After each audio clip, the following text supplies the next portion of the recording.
Hello everyone, ಬನ್ನಿ ಇವತ್ತಿನ ವಿಡಿಯೋದಲ್ಲಿ ಹಳ್ಳಿ ಶೈಲಿಯಲ್ಲಿ ರಾಗಿ ಮುದ್ದೆಯನ್ನು ಹೇಗೆ ಮಾಡೋದು ಅಂತ ನೋಡೋಣ. ನಾನಿಲ್ಲಿ ಮೆಷರ್ಮೆಂಟ್ಗೆ ಒಂದು ಗ್ಲಾಸನ್ನು ಯೂಸ್ ಮಾಡ್ಕೊತಾ ಇದ್ದೀನಿ. ಈ ಗ್ಲಾಸಲ್ಲಿ 3 ಗ್ಲಾಸಷ್ಟು ನೀರನ್ನು ತಗೋತಾ ಇದ್ದೀನಿ. ನೀವು ಮೆಷರ್ಮೆಂಟ್ಗೆ ಯಾವುದನ್ನು ಬಳಸ್ತೀರೋ ಅದಕ್ಕೆ 3ರಲ್ಲಿ 1ರಷ್ಟು ರಾಗಿ ಹಸಿಟ್ಟನ್ನು ತೊಗೊಬೇಕು. ನಾನು ಈ ನೀರನ್ನು ಕುದಿಯೋಕೆ ಇಡ್ತಾ ಇದ್ದೀನಿ. ಇದಕ್ಕೆ ಸ್ವಲ್ಪ ರಾಗಿ ಹಸಿಟ್ಟನ್ನು ಕೂಡ ಸೇರಿಸ್ಕೊತಾ ಇದ್ದೀನಿ. ಹಾಗೆ 1 ಸ್ಪೂನಷ್ಟು ತುಪ್ಪವನ್ನು ಕೂಡ ಸೇರಿಸ್ಕೊತಾ ಇದ್ದೀನಿ. ಈ ರೀತಿ ನೀರು ಕುದಿಯೋಕ್ಕೆ ಶುರುವಾದ ಮೇಲೆ 1 ಕಪ್ಪಷ್ಟು ರಾಗಿ ಹಸಿಟ್ಟನ್ನು ಸೇರಿಸ್ಕೊತಾ ಇದ್ದೀನಿ. ನೀವು ಗ್ಲಾಸನ್ನು ಯೂಸ್ ಮಾಡಿದರೆ 1 ಗ್ಲಾಸಷ್ಟು ರಾಗಿ ಹಸಿಟ್ಟನ್ನು ಸೇರಿಸ್ಕೊಬೇಕು. ಲೋ ಫ್ಲೇಮಲ್ಲಿ ಇದನ್ನು 6ರಿಂದ 7 ನಿಮಿಷದಷ್ಟು ಬೇಯಿಸ್ಕೊತಾ ಇದ್ದೀನಿ. ನಾನಿಲ್ಲಿ ಮುದ್ದೆ ತಿರುಗೋದಕ್ಕೆ ಮುದ್ದೆ ಕೋಲನ್ನು ಯೂಸ್ ಮಾಡ್ಕೊತಾ ಇದ್ದೀನಿ.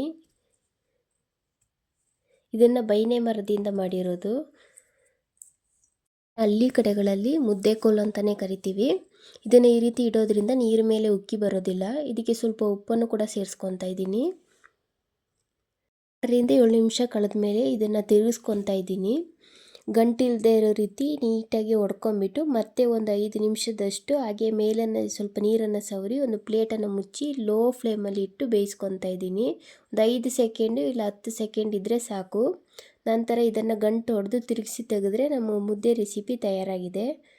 ವಿಡಿಯೋ ಇಷ್ಟ ಆಗಿದ್ದರೆ ಲೈಕ್ ಮಾಡಿ, ನಮ್ಮ ಚಾನಲ್ಗೆ ಸಬ್ಸ್ಕ್ರೈಬ್ ಮಾಡೋದನ್ನು ಮರಿಬೇಡಿ. Thank you.